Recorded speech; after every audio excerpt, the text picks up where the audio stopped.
What's going on, everybody? This is kind of like a continuation of the video I made the other day. Kind of like a basics series I'm working on. We started with a cylinder, and this little video here, we're gonna do a bowl. So, bowl is kind of, in a way, harder than a cylinder, but it can also be easier. So I'm gonna try to break that down into steps for you guys, and we'll make a bowl together.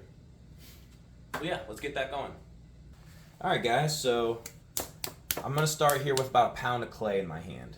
So what I'm going to do is I'm just going to go ahead and smack that ball of clay in the wheel here. And I'm going to get that speed up to as fast as I can. Now it's not important that the piece isn't centered now.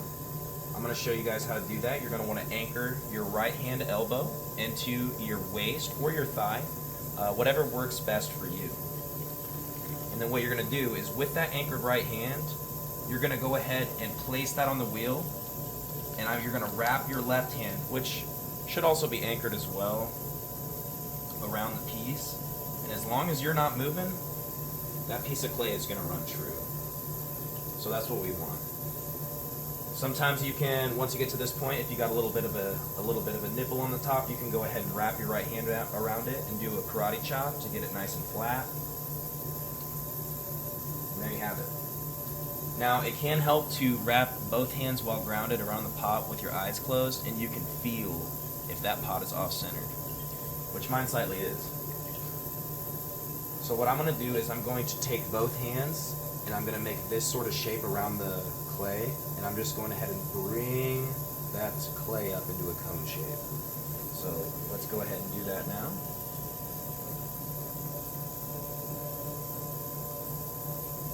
Now this is an important part here too. You'll see that there's quite a bit of undulation at the top of this cone. That means that when I was wedging the clay, there was some sort of inconsistency in there. Maybe I didn't wedge it enough, so there's a lump. So what I'm going to do is I'm going to hold the cone of clay with my right grounded hand, and I'm going to use my palm to push forward and down with my left hand, which is going to bring me right back down to the hockey puck shape. Now, if you had an undulation, you want to make sure you do another cone so that you can see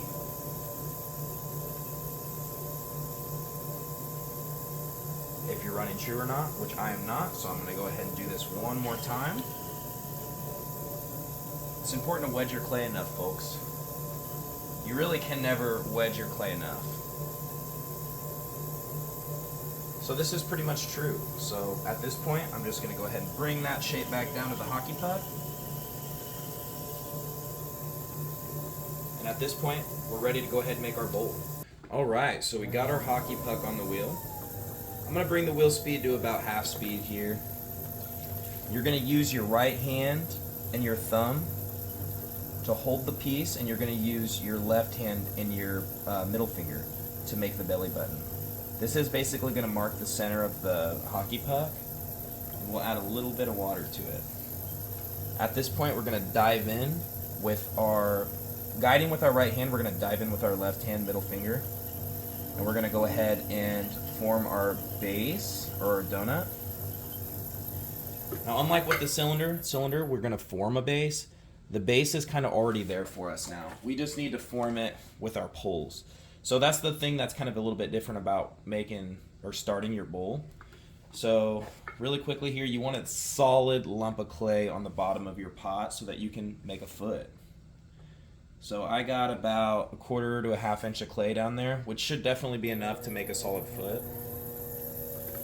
So I'm going to get that wheel speed up, and I'm going to use my right knuckle to really dive into the clay at the bottom, and I'm going to guide with the middle and ring finger on my left hand. So I'm going to leave a nice little steady bit at the bottom and then bring it up smaller, which is a little bit different than a cylinder where you want the same size pretty much the whole time. You want to make sure it's a little bit thicker at the base so that it can support the weight of the top. So you're going to want to dive in, and you want to go ahead and really go for shape with this one. Correct the rim if we have to. I got a little bit of clay on there that was throwing me off. Alright, so now we got a little bit of a start here. We're going to go ahead and dive in, pull that clay up,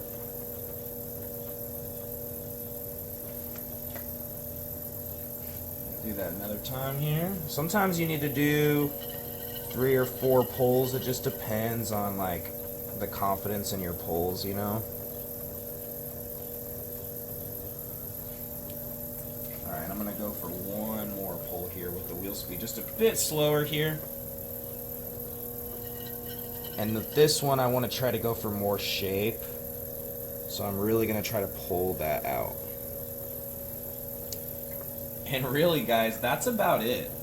At this point, you have a bowl. It's important to make sure you sponge out the inside. But, I mean, that's really it.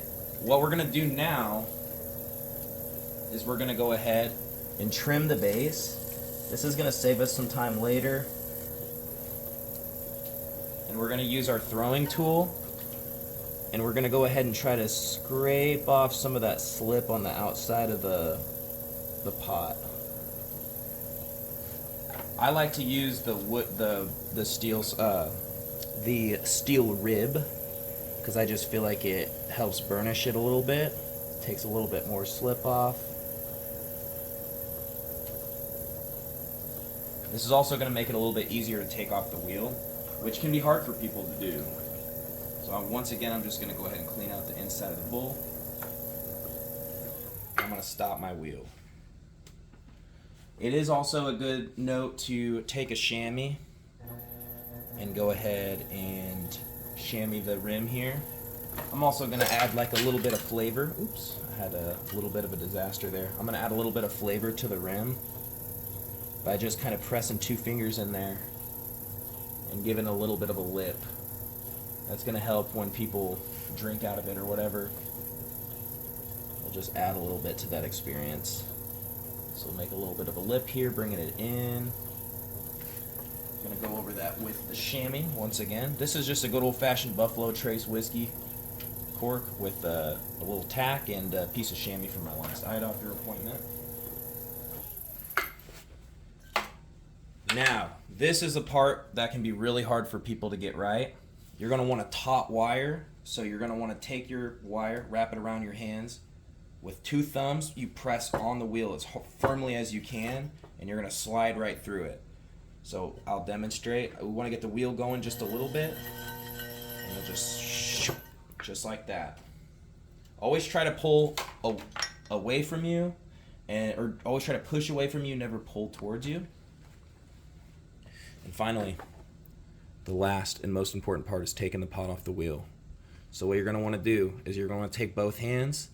And there's a lot of ways that you can do this. I try to use these 2 fingers here, my middle and ring, and I try to just pick up the pot like that, holding it with the 4 anchor points and then setting it on my wear board. So let's go ahead and take care of that. So we'll take our dry, clean hands, get right under it, and lift it up. If you do everything right, you shouldn't move your rim too much, and if you do, you can always correct it later. So there you have it, folks. We've got a finished bowl. And second video for our basics series. I'll try to think of some other cool stuff. We'll do some handles. We'll do some teacups, things like that. Shot glasses, little things like that. And some future videos. But for now, I hope you guys found this useful. If you have any questions, feel free to ask in the comments. You can email me, whatever. But thank you for watching and for subscribing and for your support. And I love you guys.